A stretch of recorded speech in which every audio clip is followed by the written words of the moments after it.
Muy buenos días, tardes o noches, ¿cómo están? Espero que estén bien. Aquí les habla su amigo el Dr. Mochi y hoy tenemos el tema número 2 para avanzar de fisiología humana, que es medio interno.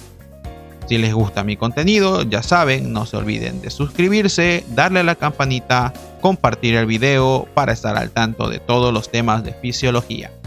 Ahora sí comenzamos. Primero, tenemos que entender algunos conceptos básicos que tal vez no quedaron claros en la anterior clase, ¿no? O en el anterior video. Primero, la célula es la unidad básica, anatómica y funcional del cuerpo. Lo hemos dicho y lo recalcamos porque cumple funciones básicas de supervivencia, da estructura a los órganos corporales y forma, obvio. Y por último, cumple funciones específicas. También hay que entender que el término constancia, que yo utilizo constantemente en el video anterior, es el equivalente a homeostasis, ¿sí? Es el equilibrio que hay dentro del cuerpo. Ahora bien, hace muchos años atrás un poeta llamado Claude Bernard describió exactamente el medio interno del cuerpo, ¿de acuerdo? Este es un mar interior que baña a las células del cuerpo. Así lo describió él. Este párrafo fue sacado del libro de Fisiología Humana de Bessie Taylor. Ahora bien, ¿cómo se divide este medio interno? Pues para nuestro estudio se va a dividir en dos partes. La primera, llamada líquido extracelular, ¿sí? Este líquido extracelular es todo líquido que está por fuera de la membrana celular y se subdivide en dos tipos. El primero es el líquido intersticial, que es el que se encuentra entre membrana celular y otra membrana celular, o sea, entre medio de las células.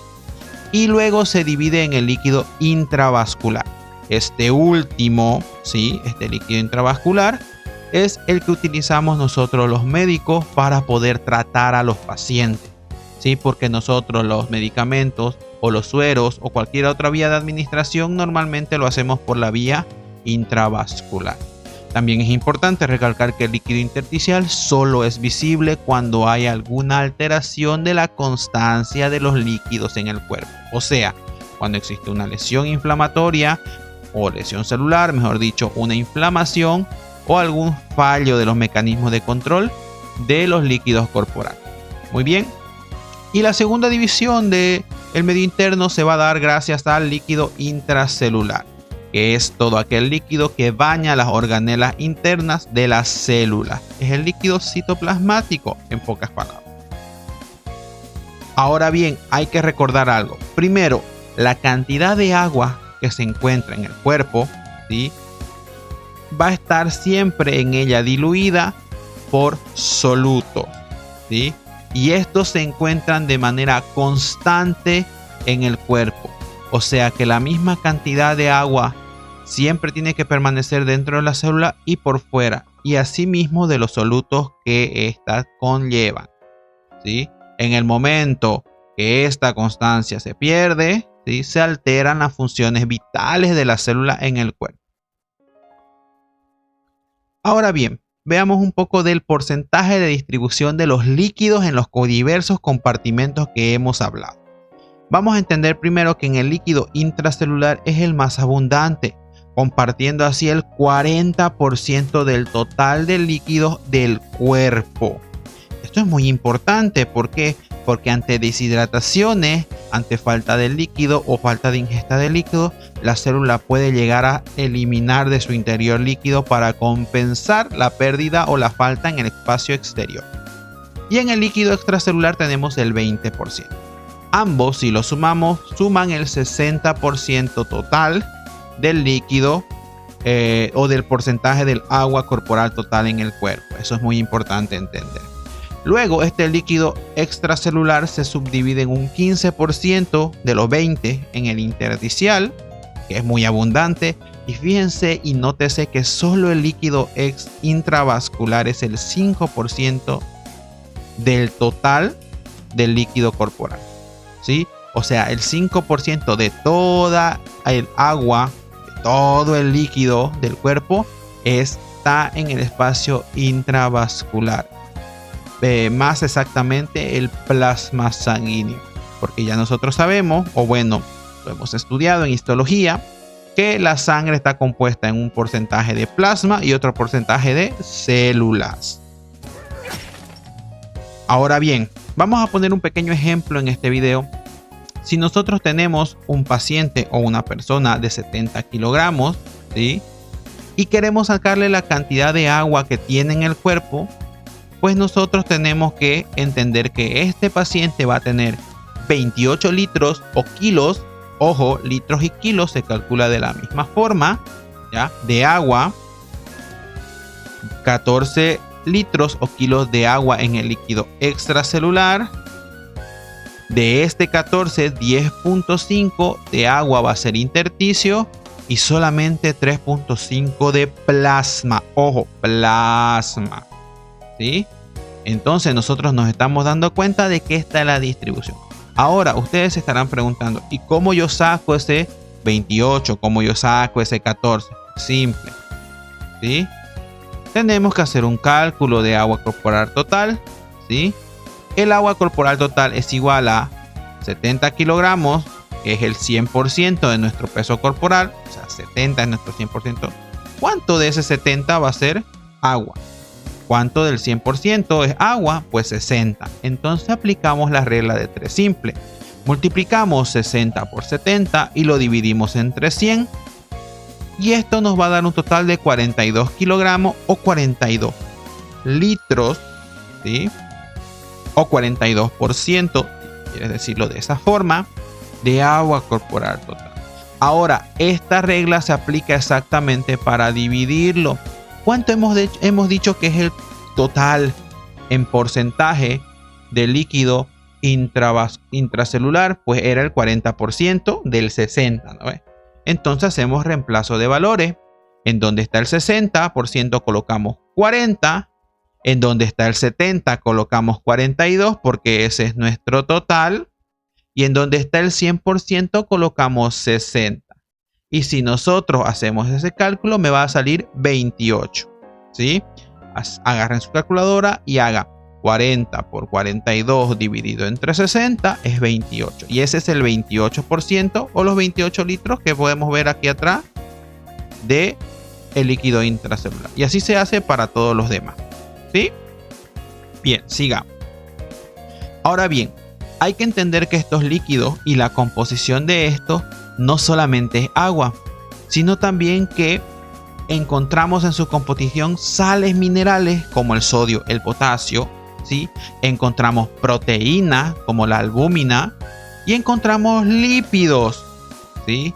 Todos estos e incluso carbohidratos como el azúcar la encontramos en el plasma sanguíneo. Entonces, los líquidos del cuerpo no son solamente agua, sino también tienen parte sólida. A estas se le conocen como solutos.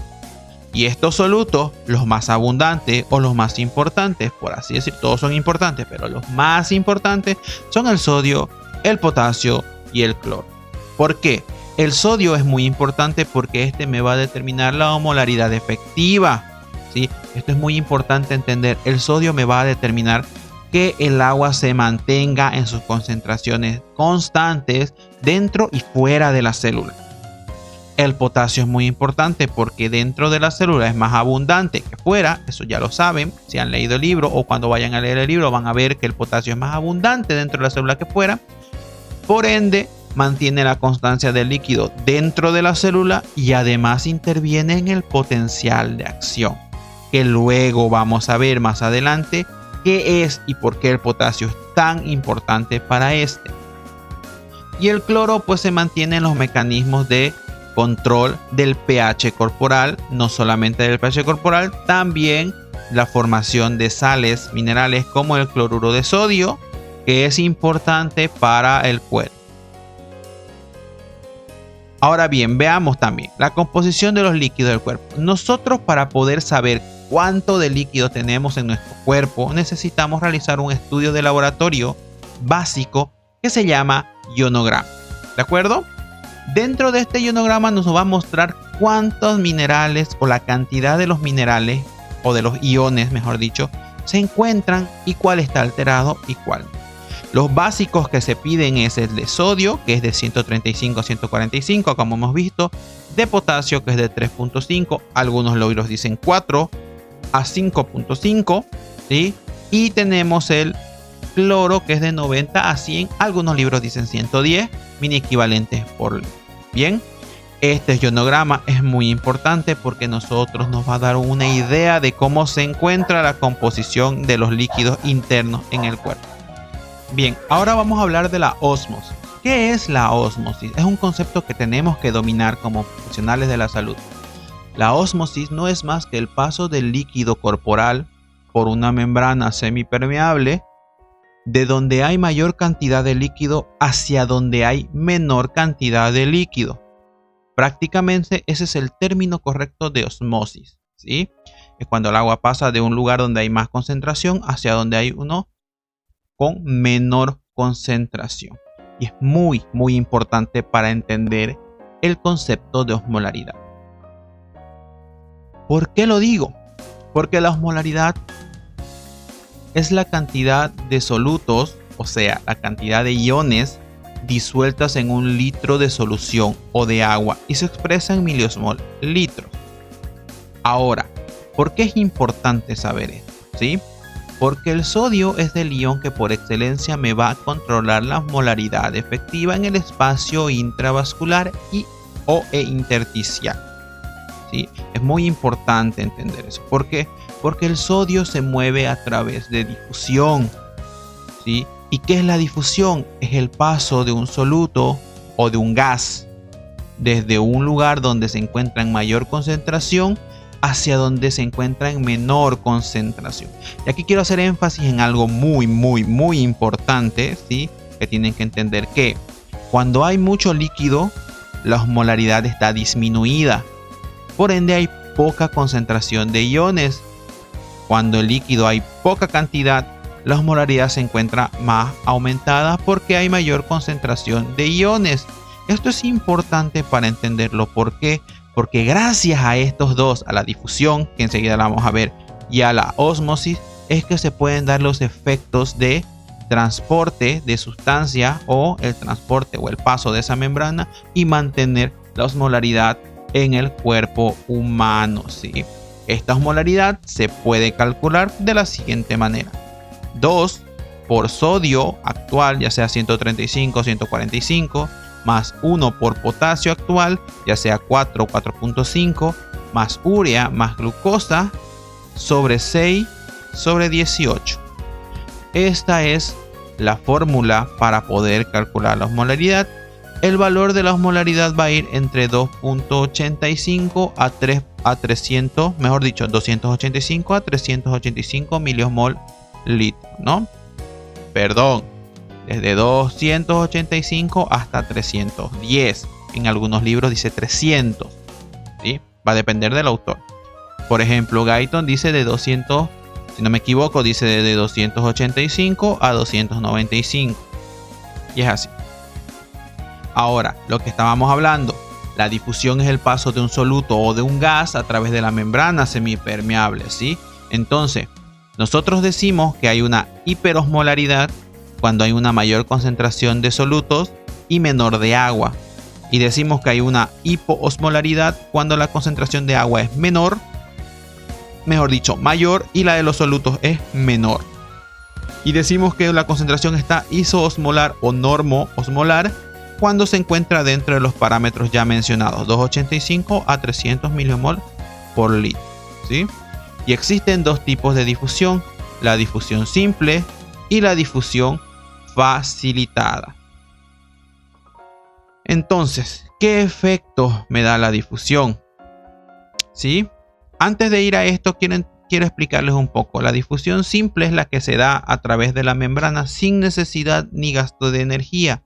Por ejemplo, cuando el oxígeno entra o cuando otras sustancias liposolubles como el alcohol, el oxígeno, el dióxido de carbono pueden penetrar la membrana celular sin ningún esfuerzo.